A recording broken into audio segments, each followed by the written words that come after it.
To Egypt now, where thousands of people have been protesting after Friday prayers.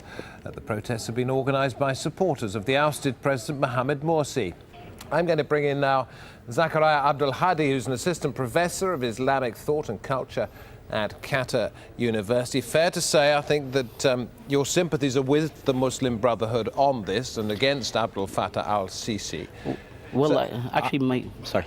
Now, this is what I've been told, so correct me if I'm wrong. No, well, actually, my sympathy goes to the Egyptian people who have been suffering for the last 60 years of military rule. And it's once they just had a sip of a drink of water, like I just had it, and then suddenly it's been taken away from them. When they had 1 year of democracy, whether you like it or not, whether people have seen Morsi as a failure or not, that was a democracy, and they should have waited. But anyway. Why are we seeing these demonstrations now? I say that Sisi has hinted that he may run for president, but he hasn't announced it yet.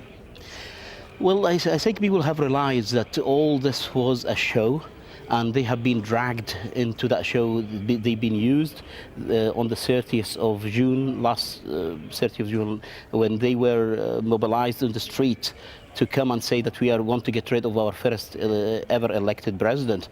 And the army, the hidden state that is running Egypt, have been mobilizing and doing all this from the beginning. And it was just a matter of time when they step in and take it back. And yet Sisi has a great deal of support, we understand. Definitely, he has supporters. There are people who still with the old regime, Mubarak regime, and they are happy to have Sisi back because they will benefit from him. There are, of course, other people who have not seen anything better from Morsi so far in that 1 year that he have ruled, which he was made to be seen as a failure. When there was a lot of things that have been thrown in his face, the whole state was acting against him.